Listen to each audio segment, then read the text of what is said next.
قلة النوم ليست السبب الوحيد لشعورك بانعدام الطاقة. هناك أشياء أخرى صغيرة تقوم بها تتسبب في إجهادك سواء عقليا أو جسديا، وتجعل يومك يمضي مليئا بالفوضى وعدم الإنجاز. سنذكر لك هنا بضع عادات تتسبب في شعورك بالتعب، بالإضافة لنصائح بسيطة ستجعلك أكثر نشاطا وفعالية. عندما تشعر بالتعب لا تتمرن. عندما تشعر بالتعب تقرر عدم التمرن لتوفير طاقتك. تلك أول العادات الخاطئة التي قد تقوم بها. فقد أثبتت دراسة بأن البالغون الذين يتمرنون 3 مرات في الأسبوع لمدة 20 دقيقة يشعرون بالتعب بنسبة أقل.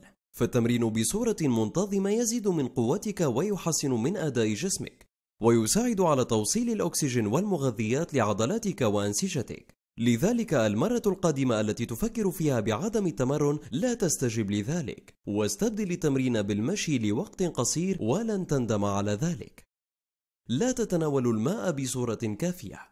عدم شرب الماء بالقدر الكافي يقلل من الطاقة في جسمك، وذلك لأن الدم يصبح أثقل، وبالتالي تختل عملية ضخ القلب للدماء في الجسم، ما يقلل من سرعتها، فلا يصل الأكسجين ولا المغذيات للعضلات والأعضاء بالكمية المطلوبة. لا تتناول كمية كافية من الحديد في نظامك الغذائي. نقص الحديد يجعلك تشعر بالتعب وتعكر المزاج وعدم القدرة على التركيز، وذلك لنقص الأكسجين الذي يصل للعضلات والخلايا.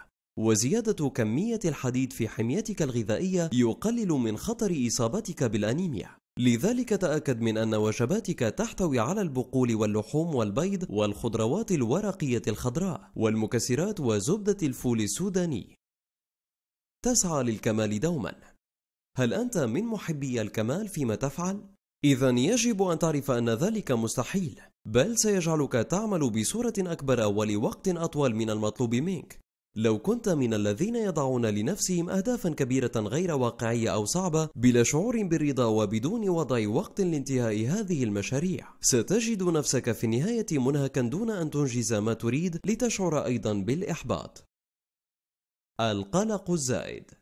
عندما تفترض أنك ستفقد عملك عندما يدعوك مديرك لاجتماع مفاجئ، أو تخشى من استخدام دراجتك بسبب الحوادث، أو افتراضك لأسوأ سيناريو في كل المواقف، فهذا يعني أنك مصاب بالقلق الزائد، والذي قد يتحول إلى مرضي. سيجعلك هذا متعبا عقليا. عندما تجد أن تلك الأفكار تحاصرك، استنشق نفسا عميقا واسأل نفسك: ما هي الاحتمالات الفعلية لحدوث هذه الأشياء؟ وحاول أن تشغل نفسك بالتنزه أو التمرن، أو تشارك هذه الأفكار مع أصدقائك حتى تصبح منطقيا أكثر.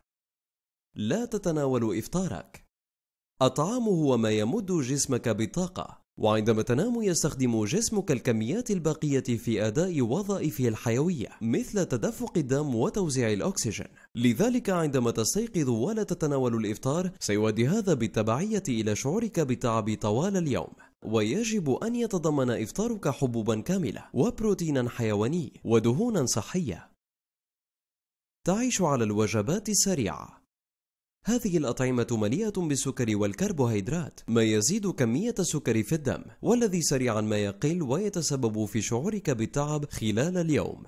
وهناك العديد من الخيارات الجيدة والأكثر صحية مثل الدجاج والأرز البني والسلمون والسلطة والفواكه لتصنع منها غذاء شهي ومفيد. لا تستطيع رفض طلبات الآخرين. السعي الدائم لإسعاد الآخرين غالبا يكون مقابله نقص في طاقتك وسعادتك، ومع تكرار ذلك ومضي الوقت تصبح أكثر إجهادا وغضبا. لذلك عندما يطلب منك الآخرين أشياء قد تتعبك لا تقل نعم عليها، ودرب نفسك على الرفض وقول لا عند اللزوم. مكتبك غير مرتب.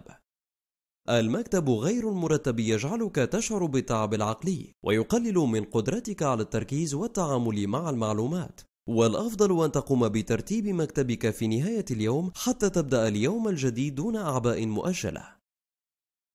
تعمل في الإجازات. تتفقد بريدك الإلكتروني في وقت استرخائك على المسبح بالإجازة. هذا بالطبع هو السلوك الأمثل لمدمن العمل دائم الإرهاق. عندما تأخذ إجازة حاول الانفصال التام عن العمل حتى تعود له بعد ذلك بطاقة إبداعية أكبر. تتفقد بريدك الإلكتروني قبل النوم.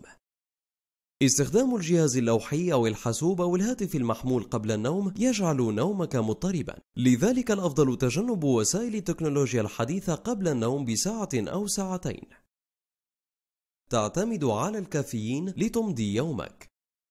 تناول القهوة بشكل عام ليس مضرا، ولكن المشكلة في الكمية ووقت التناول، فيمكنك الحصول على 3 أكواب من القهوة خلال يومك، ولكن ليس في موعد قريب من النوم، حيث ستتسبب في اضطراب نومك، لذلك تجنبها قبل موعد النوم ب6 ساعات على الأقل.